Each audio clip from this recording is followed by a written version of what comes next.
First, I want to say thanks to the person who said they're going to put some of my videos on Reddit. They said basically my videos help them and they like it and they think that I deserve way more subscribers. But, I'm just doing my thing, man, and thanks for trying to support me and support the channel and shit like that, man. But I'm just talking through my pain and what I'm going through, you know. Now, what I want to talk about in this video is that doesn't this life feel strange? Doesn't it feel like we're alien in this world? Doesn't it feel like something's off and something's wrong? When you first come into this world, you don't even know how to talk. You're totally reliant on others. You're at the mercy of people. And they train you from an early age that you have to go here, do that, and do this. From the earliest of your memories, you were taught to be obedient to a system of oppression. Be obedient to evil, devious deeds and evil, invisible entities, and you have to serve them. And if you don't serve them, you're going to be punished. Isn't that cruel? Isn't it cruel how you have no type of options in this world? You couldn't really pick your race. You couldn't pick your family. You couldn't pick any of the things that truly mattered in this world. One of the most important things in this world is how you look like. And that comes with all types of genetic features. Yet you don't have that ability. When I play an RPG, a long time ago when I first played Skyrim, and I beat Skyrim so many damn times, it's not even funny, but when I first played Skyrim, or any type of RPG, I'm allowed to choose my character. You're allowed to choose your race. You're allowed to choose your class. You're allowed to choose your abilities, But when it comes to the real world or this life or this simulation that we find ourselves trapped in, we're not allowed to pick any of those things. Your race is picked for you, your height, all these things, your height you eventually grow into, all these things are picked for you. The people you're going to be around for the first 18 years of your life or even longer. And you're forced to go to a place called school where they tell you that you're supposed to learn. But really, it's just a sophisticated indoctrination program. Point blank period, to get you docile, to get you used to following orders, to get you used to waking up early in the morning, listening to alarms and bells go off, listening to teachers, raising your hand if you can go to the bathroom or not. And it's training you how to be at a place for 8 hours. Then you turn 18, go to college, rinse and repeat. Then you find a corporation to work for, rinse and repeat for 40 to 50 years. How is that freedom? Isn't that not servitude? Is that not a form of some type of slavery in a way? Where you have all these children, all these people, when they're young, they're filled with energy, they're filled with all types of creative ideas, and yet that gets taken away from them. They put a book in front of your face and tell you this is history. If you tell them what about those giant bones people found? Oh, you're not supposed to know that. That's not history because that's not officially recognized by the school. What? And they say people have ADHD or whatever. And that really comes down to not being able to do what kids want to do at that age. When you're a young man or a young boy, you want to go out to the woods. You want to explore the world. You want to play with animals and shit. You want to have, play cops and robbers. You want to do shit that's outside. How come learning can be incorporated with that? Now, women or girls, on the other hand, they're a little bit more different. A woman's more willing to be obedient. It's why a lot of churches today, you'll find a lot more women going to churches than a lot more men, because men can recognize game. Men can recognize when somebody's getting pimped or when somebody is just, spewing a bunch of foolishness. Men know that because men have to live in reality. Men can't live with a false sense of hope, hoping some God or deity will come save you. In the real world, the man, you're going to feel it. You're not going to have anybody there for you. You're going to go through the hell, go through the pain, go through the shadow rain until it bursts your brain. Now, women, on the other hand, they show a little leg, they show a little booty, they show a cute face, and somebody's going to come save them. Ask any woman online if she's even halfway decent. It's just regular. Even women that are plus size, they're going to have people hitting them up in the comment section. Go to any ASMR video. It doesn't matter if the woman is, big as a beluga whale, you know what I mean, or as skinny as, Taylor Swift.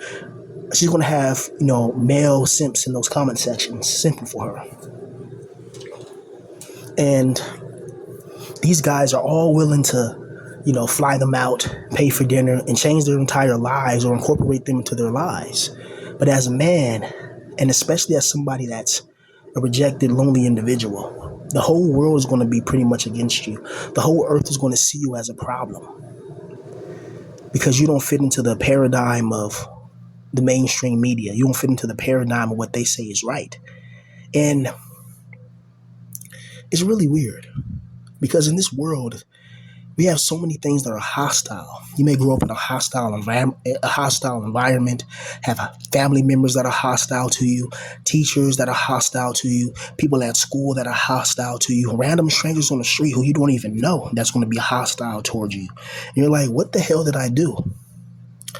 And you got to think deeply. Why do you in particular go through the things you go through in life? Why are you in your 30s or in your late 20s or in your early 20s, or mid 20s? And yet you're working at a job that you don't like. You still maybe still living at home with your parents or whatever, and you're like, why the fuck can I get ahead in life? And you tried everything. Meanwhile, you'll see some people that just with the snap of a finger, they're able to just achieve things easily. There's no roadblocks in their lives. They're attractive. They have a good girlfriend. They have a good sexual life. They have, a girlfriend and other girls on the side. And then you wonder, well, damn, you can't even get one girl to look your way. You can't even get one girl to like you. And then your self-confidence and your self-belief and your self-worth starts to lower. And when that happens, it's like a cataclysm. It's like a cascading event. When that one girl that you want and you never have happens, it affects all areas of your life. People don't understand how not having a good girl in your life affects you. Not having a woman in your life really affects you. And especially as a young man, when you're at your zenith, you're at your prime, and yet there's nobody there for you. You have to keep on playing Halo, keep on playing Gears of War, Call of Duty, Fortnite, whatever it is that you play, maybe some Dungeons and Dragons, maybe some League of Legends, whatever, to try to keep your mind right. Then they tell you, okay, money max. So you focus on your money, you focus on this, you get your money right, if you even can. Good luck in this economy.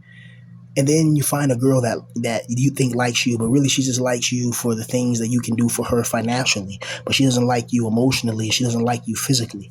Physical attraction is the main attraction.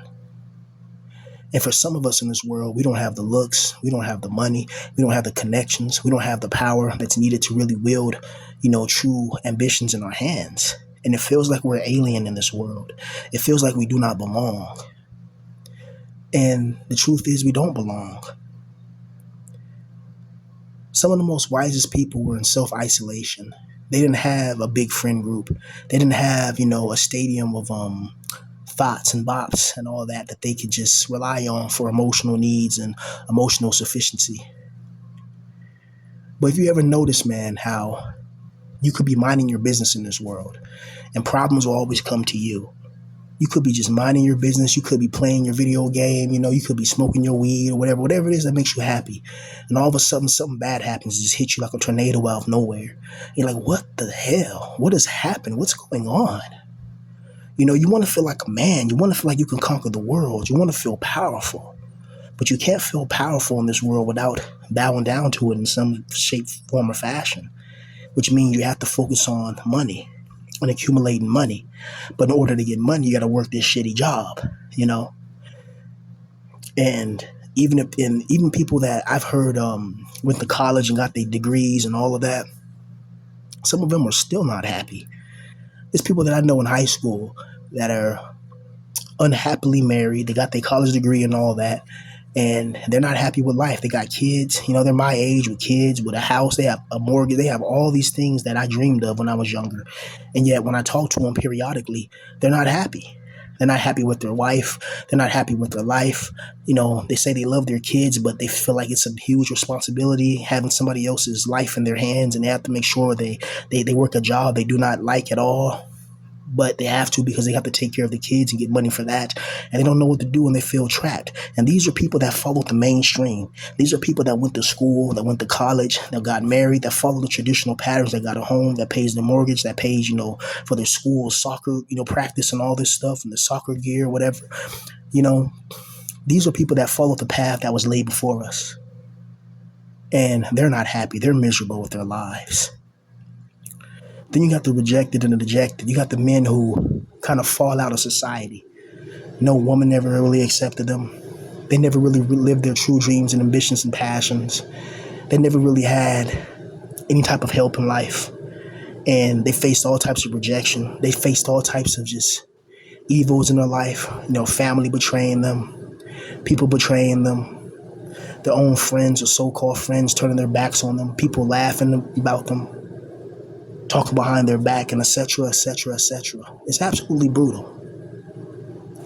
But some of these guys, some of these men become some of the most strongest guys emotionally. You see, solitude builds fortitude. When you're isolated, all you have is your thoughts. When you're by yourself, all you have is your thoughts. All you have is your dreams and ambitions. And you have your demons and your misery as well.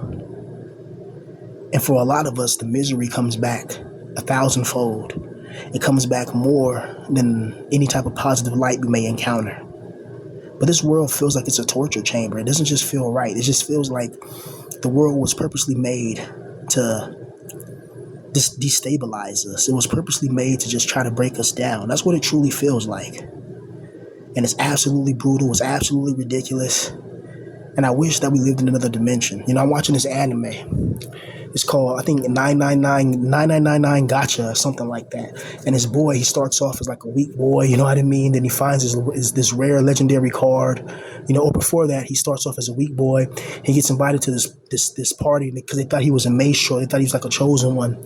And then the party betrays him, and they leave him for deletion inside of a cave. He falls into a teleportation trap, and he meets like this legendary card. And in this anime, the cards become like living people, but like they're like legendary creatures almost, And he meets this one legendary card, and he just stays in this dungeon and maxes up. And then his goal is to get revenge on everybody who pretty much was in that party that betrayed him. And it's interesting how in anime you can have your revenge in certain circumstances, but in real life, the people that did you wrong, the people that did you bad, you can't have the revenge or you can't have the retribution you really want to dish out upon them due to the laws, the rules, and the regulations. It's funny. If you betray the United States military, let's say you work for the CIA or something like that, they say like the CIA or the Mossad or MI6 or, the increment, something like that hires you and you betray them. Let's say the CIA is giving you weapon supplies to go start some type of uprising in another country because they didn't want to follow, British rule or Rothschild rule or whatever. And the MI6, CIA, they give you all these weapons and munitions. They give you like a secret little weapons depot inside the damn mountain, like some Call of Duty game of old. And you start to tell and spill the beans. That's an act of betrayal in their eyes. And they're allowed to neutralize you. But if somebody in real life really affects your life, either by trolling or doxing or something like that, and you want to issue out the same type of condemnation, there's rules and regulations to that. That stops you. It's like the Second Amendment that they're trying their best to take away. Pretty much is when they have all these gun rules and regulations and stuff. And if anything, some serious shit happens, a zombie apocalypse, the collapse of society, the government's not going to be there for you. It's going to be you and whatever type of armaments you have to protect your family. And they know that. They want you to be weak in the mind, weak in the spirit, and weak in the soul. So that way you're easy to take down. It's absolutely brutal, man. But we live in a world of lies and deception that typically despises men of rejection.